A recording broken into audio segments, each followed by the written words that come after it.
How are you? You have eaten now, right?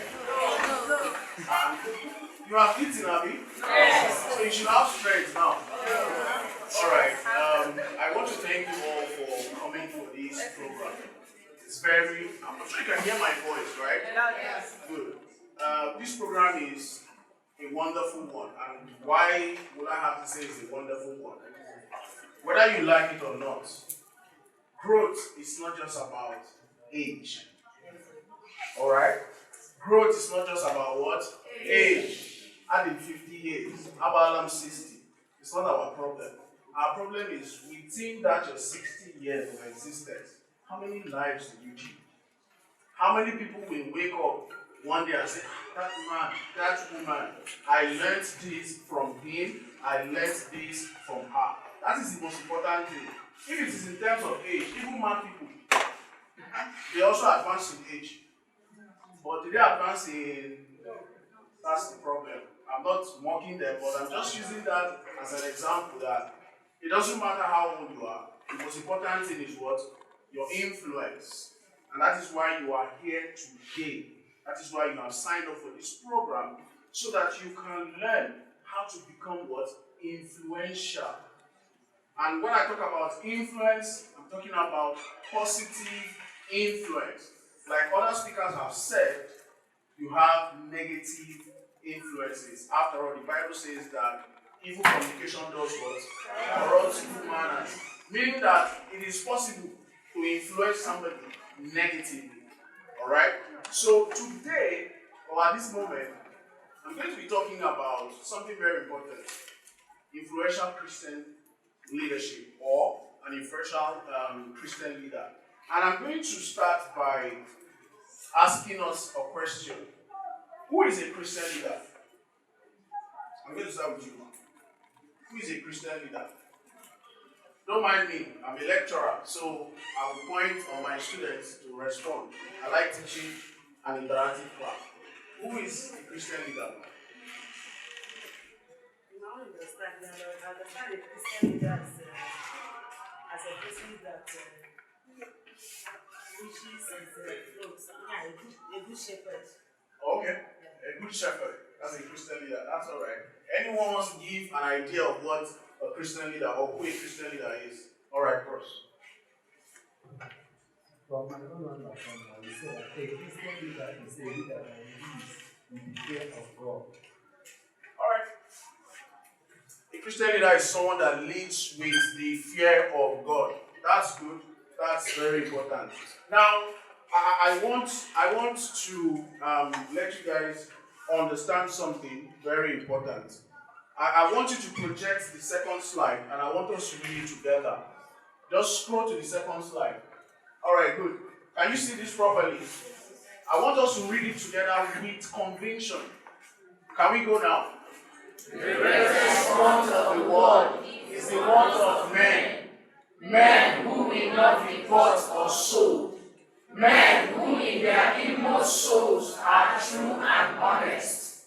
Men who do not fear to call sin by its right name. Men whose conscience is as true to duty as leading to the fold. Men who will stand for the right though the heavens fall. Now, that quote is very important. You must make sure you live by this quote if you want to be influential, especially in a Christian way. You must live by this quote. You must stand for the right, though what? The heavens fall. I will not do this. Nobody will die. Over my dead body will I do this. Meaning that you are making a commitment that you do not want to find yourself influencing people in the wrong way. Rather, you want to influence people in the right way. Okay? I'll move on to the next slide. In our world today, we have leaders in different capacities. If you're talking about tech, for example, you must have heard of Elon Musk, have you? Yeah. Good. You've heard of Mark Zuckerberg, right? Now, if you move away from technology and you come to Nigeria, for example, business, Dangote, right? Allen Onyema, Epis, Innocent Jukuma, Innocent Motos, right? Now when you move from that, you come to Christian leadership. You have the likes of, alright, what do you have on the screen? The likes of who? Bishop David Oyedepo, Pastor Enoch Adeboye, right? Pastor Jereze, Pastor Paul Enenche. You understand? Aside these people, when you're talking about Christian leadership, you have Jesus Christ as our what? Perfect example. He is a model that we all need to emulate. It's not as if you would not emulate Bishop Oyedepo. He has his value, he has good for his human being. Pastor Enoch Adeboye has his own good qualities, has pastored a church, has grown the Redeemed Church to a wonderful extent, but he is still what? A human being. Pastor Enoch, Obina, alright, might be influential to some of us here, but he is still what? A human being. So the only person we have to emulate as a perfect example is who? Jesus Christ. Alright? Now, we should take Jesus as a perfect example. But today I want to teach us something about leadership from the Bible, and it's about a man called Nehemiah. We all know Nehemiah, right? We've heard of his story in the Bible. Good. We've all heard of Nehemiah. Now, quick one. I've asked us who an influential Christian leader is, and we have defined it. Now, for me, all I want you to understand about who an influential Christian leader is simple. It's a person who holds prominent position in the church community and whose actions and teachings or decisions significantly impact and shape the beliefs and practices of the Christian community, both at a local and what? Global level. Okay? Now, that is just more of a general idea. If we want to take it deeper, I just want you to understand that becoming an influential leader does not mean that you need to be the presiding pastor of a church. Okay? You don't have to be the pastor of a church. You don't have to be the senior pastor of this church before you can become what? An influential Christian leader. You might just be a Bible study coordinator in your church. And you're doing it well, and people want to listen to you while you coordinate Bible study with them. You must not be in high position before you become influential as a Christian leader. You can lead from where you are. In fact, someone said that the best way to lead is to lead from where you are. You don't have to be the president of Nigeria before we can recognize you as a leader. You don't have to become P2B and contest before we know that you're a good person. In your little corner, this little light of mine, let it shine. In your little corner, you can become what? A leader. So a lot of people, they'll say, oh, Nigeria is not doing well. If I become this, if I become that, do you have tomorrow? You don't have tomorrow. If you become this, today that you are alive, why don't you become that? Why don't you start practicing that which you want to become as an influential Christian leader? Okay? Now, if we move forward, I want us to look at Nehemiah. Who is Nehemiah? Nehemiah was a prominent figure in biblical history. He served as a cupbearer to the Persian king Artaxerxes. Upon learning about Jerusalem's desolate state, he received permission to lead the city's rebuilding efforts. Nehemiah displayed strong leadership and determination throughout the reconstruction process. Despite facing opposition and challenges, he inspired the people with his unwavering faith in God and organizational skills. His vision for restoring Jerusalem's walls and defenses made him a revered figure in biblical history. Nehemiah's story highlights the power of faith and determination in achieving significant feats for the glory of God. Now, that is just who Nehemiah is. But the most important thing I want us to learn from his life is his attitude to leadership and how it helped him to restore the walls of Jerusalem. Now, the question I want to ask you today, in your family, in your community, in your church, Are we together? In your family, in your church, in your small community, are you the Obatosu? When you come into the meeting, maybe village meeting, women meeting, once you come in, there is problem. The women will not, some will even leave the meeting for you and go because they know the kind of person you are. But this is Nehemiah. Alright? One thing you need to know about this man is that when they were taken captive in Jerusalem, it wasn't even in the time of Daniel. It was the time of Daniel that they took them to captive. So you have Daniel, Shadrach, Meshach, and Abednego. It was after Daniel and Co had gone that the Persian people, they took them to captive. He served as in key position. Let me just say, in Buhari's government, he served in a key position. But what did he do when he looked back, despite attaining a great height in the government, in a foreign land? Alright? In a foreign land, what did he do? He turned back and saw that Jerusalem was in waste. Jerusalem was in waste. What did he do? He took permission. That's some things I want us to learn from his lifestyle. Some of us, yes, Nigeria is not good. Once we're able to secure American visa, we go to UK, we go to America, and we don't want to even have business with Nigeria again. Whether Nigeria is going to burn, we're not interested. But this is a man who would have said, now I am in the king's cabinet. I don't care. My family is secure. They have scholarship up to the 10th, 4th generation. So I shouldn't be bothered. But he felt that he needs to do his people proud. And then he did what? He decided to go back to rebuild what? Jerusalem. Please. Some of you are here today. This is like, you are like Nehemiah. You have opportunity to be in this conference. Some people don't have opportunity to be. You are supposed to go back and do what? Rebuild. Go back and do what? Rebuild. It's very important. Go back and rebuild. It doesn't matter what it will cost you.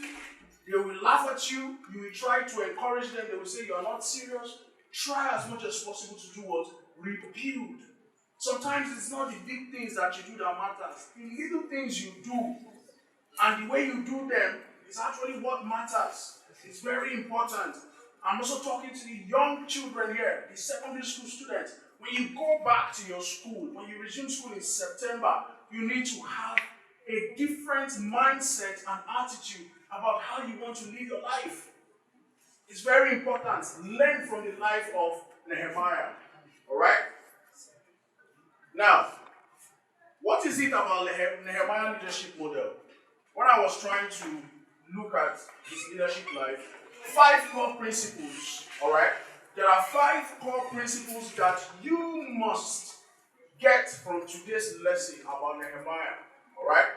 5 core principles. The first one is what? Vision. Vision and purpose. Okay? Vision and purpose. Now, as a Christian leader, you should have a clear vision and what? Purpose that inspires others to do what? To join their cause. So what it means is, Nehemiah looked back and saw that Jerusalem was what? Lying in waste. He had a vision. He saw that we need to rebuild Jerusalem. Now, he did not say, oh, after all, I'm from Israel. I'm in a foreign land where they don't worship God. Then maybe he wants to forcefully, remove himself. No, he still did what? In humility, he did what? He took permission from the king. He was a big man. He would have left. And the king may not do anything to him. But he still felt that it is important to respect what? Authority. So he took what? Permission from the king to go back and do what? Rebuild Jerusalem. Okay? And you're going to find that around in the book of Nehemiah 2:17 to 18. Now, the second core principle after vision is what? Planning and what? Strategy. I studied strategic management in the university from undergraduate, master's degree, PhD. Strategic management is something you do not have to joke with. Strategy is important. Strategy is like a plan of attack if you are in the military. A plan of attack is a strategy. Are you going to attack at midnight when the enemies are sleeping? Are you going to attack in the daytime, maybe when they have taken their cattle to their camel to drink water by the riverside? Strategy is important. So as a leader, as a Christian leader, if you are going to be influencing people, there is need for you to understand that you must plan and do what? Strategize. Nehemiah 2:12 to 15, 2:17 to 20. Christian leaders should carefully assess the situation, formulate well thought out plans, and organize the necessary resources to achieve their goals. So if you go back today, you're going to be asking yourself, how do I put some of this into practice? You now decide. If you're busy, you choose a particular time where you can read through some of these things again, and then you're going to be asking yourself, in my community, are there people I need to talk to that will key into my vision? Your community leader, your church leader, the head of your family. You try to discuss with them that, oh, we went for this conference, we went for this leadership program, and these are some of the things I have been able to learn. Now, if we implement this, if we do this challenge that we usually have, we can, that is it. Then the next one is resilience and what? Perseverance is a core principle. These are core principles you must learn from the life of Nehemiah. Resilience and what? Perseverance. And what do I mean by that? Even though leadership is sweet somehow, but it has its own challenges. Sometimes when you try to advise young people, do this, they might resist. Even elders, when you try to advise them that, what if we do it this way? They will resist. They will try to make you understand that they are older than you, so they have more wisdom, they have more experience. How do you deal with them? You must be what? Resilient. You must persevere. What it means is that when Nehemiah was trying to rebuild Jerusalem, when he was trying to talk to his fellow Israelites so that they could go back, some laughed at him. Some didn't see it possible. But did that make him to change his mind? No. He remained with what? His vision. So today, whatever vision you have, whatever you have planned for yourself, do not feel intimidated. Do not allow any circumstance or any situation to make you turn away from your vision. Stay put. Persevere. Be resilient. And while you are resilient, you must put in the work. One day, somehow, the results will come, and then you will smile eventually. Are you a parent here? You are struggling to put your child through school. There's no money to pay school fees. The government just increased school fees recently. Unity schools from 45,000 to about 100 and something thousand. And I'm sure, as parents, as mothers, as fathers, you are wondering what is going to happen. Do not let the vision of letting your child become a graduate to die. Stay strong. Look for businesses to do. Ask people for help. Okay? And God will eventually reward that effort. It's very important. You must be resilient. You must persevere. Christian leaders, even in your church, trying to talk to members, you will face obstacles. Opposition will come. But they, the Christian leaders now, should remain resilient and steadfast in their mission. Let me tell you a little story about resilience. I could have been richer than I am now. Yes. When I finished NYSC, I got a call from my uncle who was director at CBN.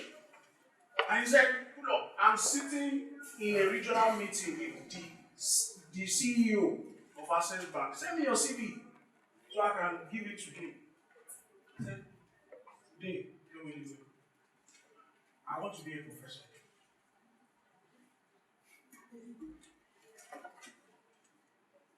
That was it. He said, you're an adult, so whatever you want. I want to be a professor. I am not a professor yet, but I want to become one. But let me shock you. It is not pride, it is just an affirmation. Some of the things that professors cannot do today, I do them with ease. I can assure you, I do them with what? With ease. Why? I have a vision of becoming a professor, and I did not allow anything to stop me from becoming that. And I will not stop until I become one. Because that is from a child, from when I was still a child, I just saw myself that I would be a professor. I was teaching in church, children department ministry. While I was in school, we have holding different student fellowships and all that. I was teaching people. Alright, it was easy for me. Our fellow students would struggle to learn. I wasn't good at math anyway, so that was my challenge. But every other course, every other program we did, it was an excellent walkover for me. At the point of graduation for my BSc, I was the third best in my department. When I did my master's, I was overall best in my department. I think it was the first class for my two programs. For my PhD, I studied strategic management, and it was excellent because I solved a problem that a lot of PhDs in Nigeria haven't solved.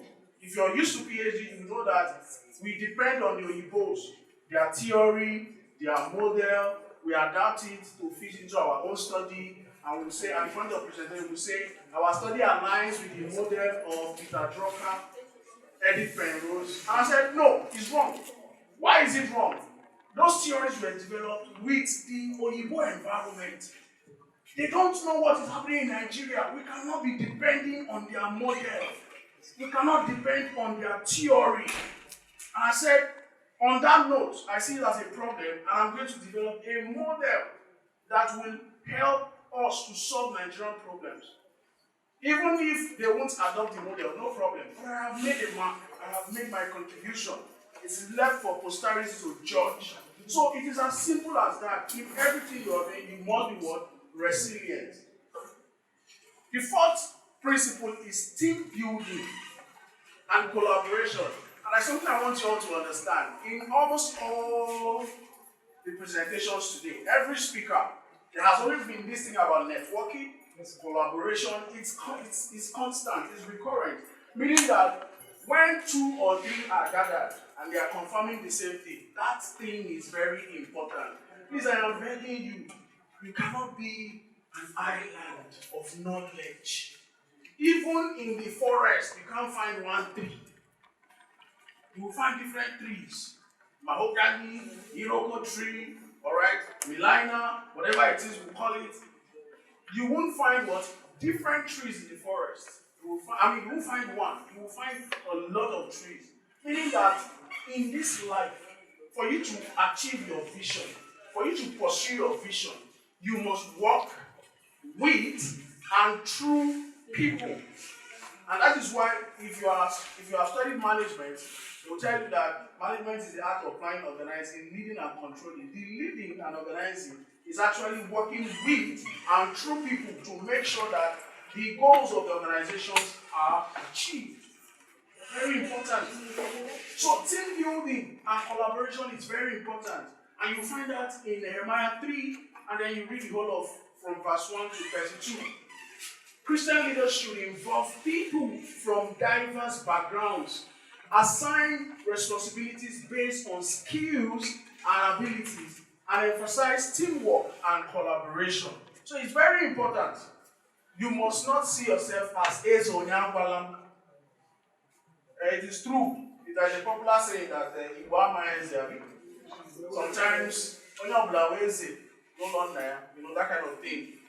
But if you are going to be influential, if you are going to make it as a leader, if you are going to, position yourself properly for people to listen and, converse and interact with you, you must learn to work with people.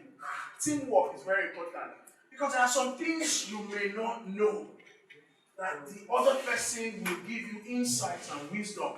And that is how you are able to tap and learn from each other. And there are some things you will know, the other person will not know. Alright? And then you also help me to build that person up. I met with Solomon and the Okeke. We went for a conference in Lagos. Alright? That's where we met. And I remember one question I asked him that day, because that program, I wasn't getting the value I thought I should get. With the way they packaged the program and everything. Even the hotel that was used, Radisson Blue Hotel. Very big hotel in Lagos. But at the end, when we were trying to converse, I asked him a very simple question. I said, did you get value today? I was trying to ask him, I'm not sure I got value. Yeah, the young man was good. He's an Igbo guy too, but he's Canada-based. And then he was talking about leadership as well. You know, different mental models, good topics. But the connection, the influence was missing completely. Was missing.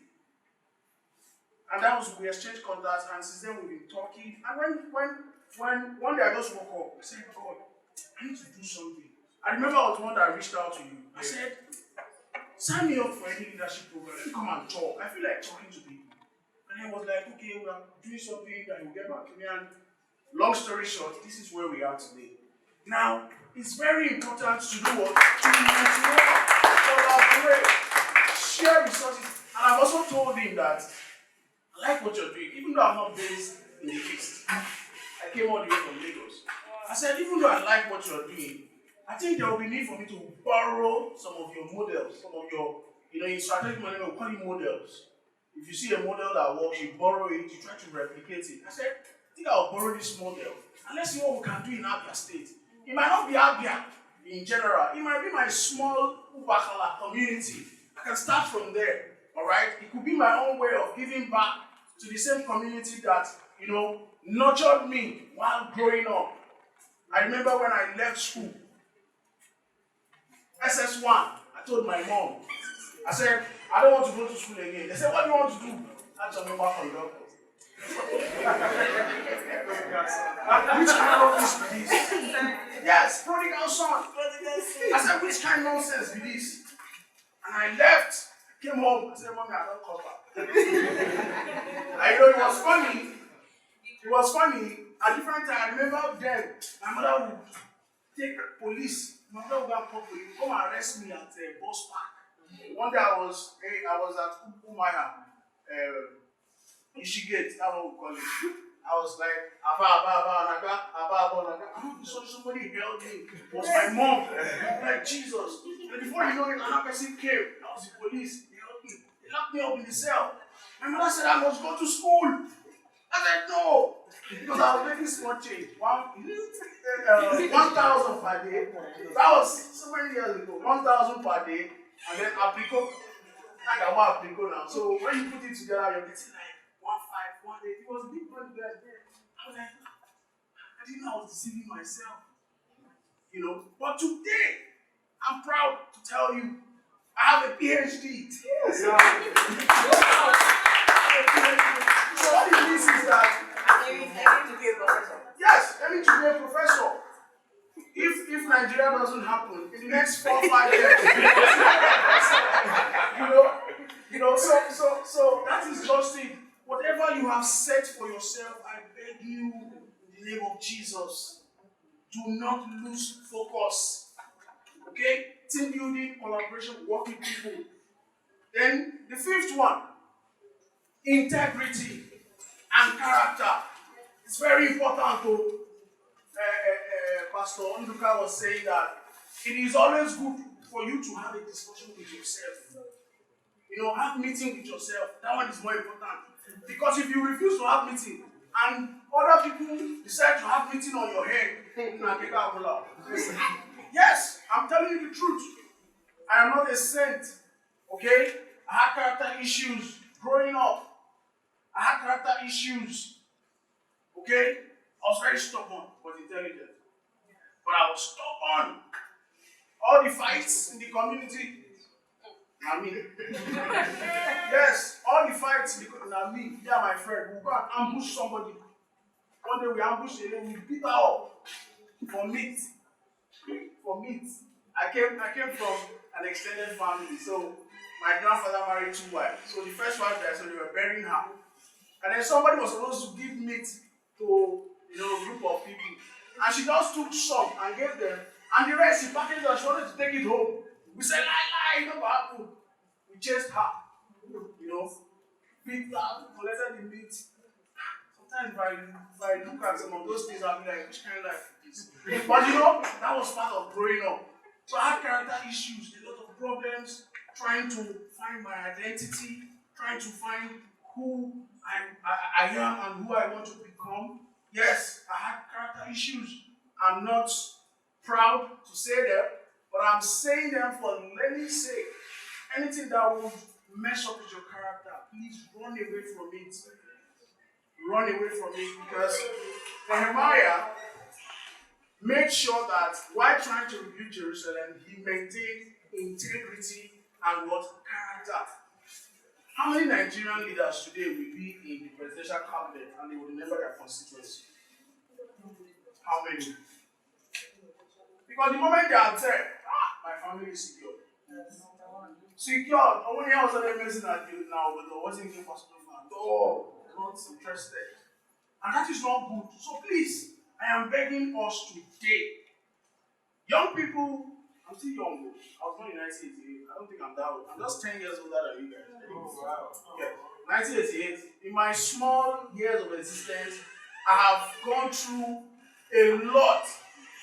By the way, I'm married, 2 kids. Wow. All right. Wow.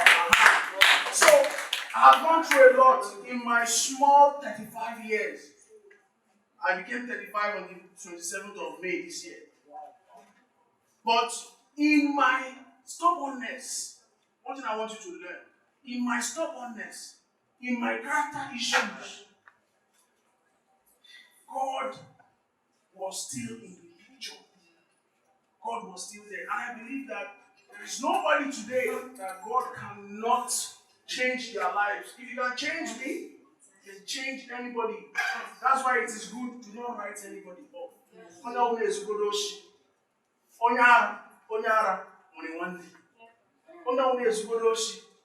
Alright?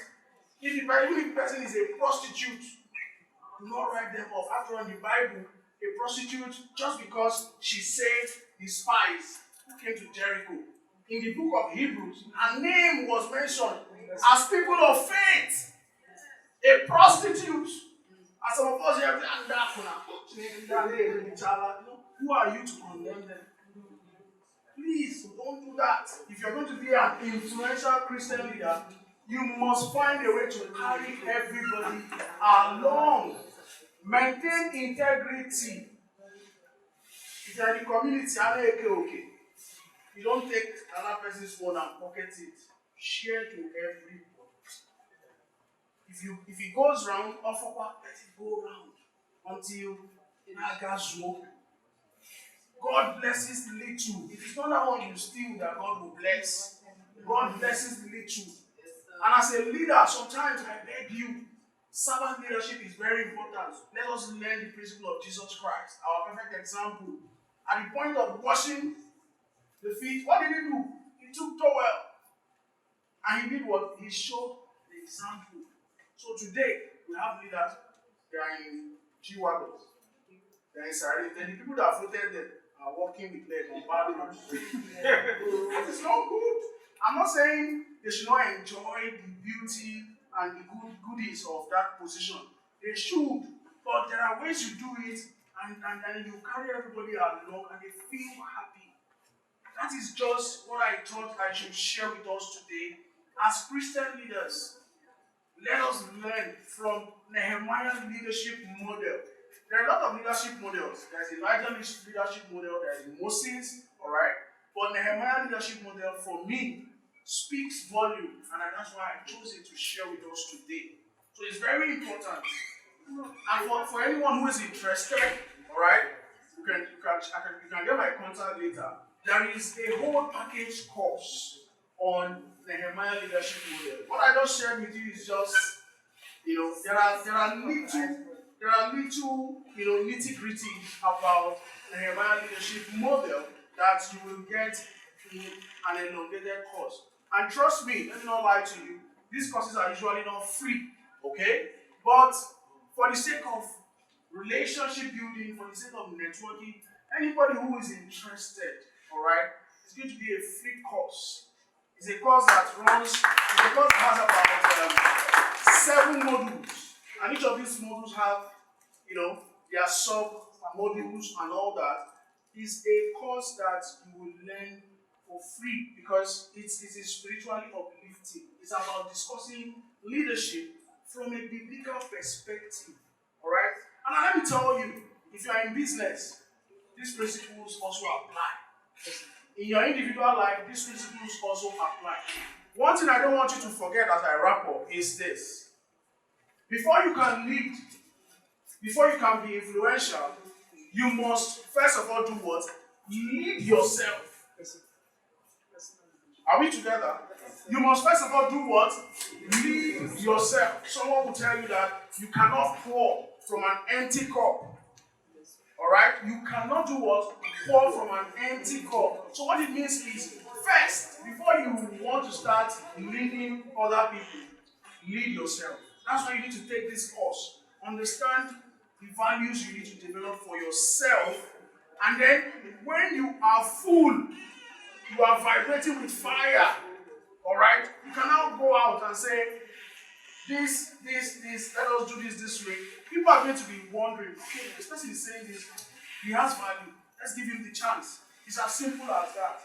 Okay? So, in wrapping up, I just have this conclusion to share with us. The story of Nehemiah underscores the significance of self-leadership in achieving remarkable outcomes. Nehemiah's unwavering faith, sense of responsibility, and initiative were instrumental in leading the rebuilding efforts in Jerusalem. His self-discipline and resilience inspired unity and determination among those involved in the reconstruction process. Nehemiah's journey exemplifies how personal determination, guided by faith and purpose, can bring about positive change and transformation. Embracing self-leadership, each of us can make a meaningful impact in our communities and beyond, inspiring others to follow suit and contribute to a brighter future. Thank you so much for listening.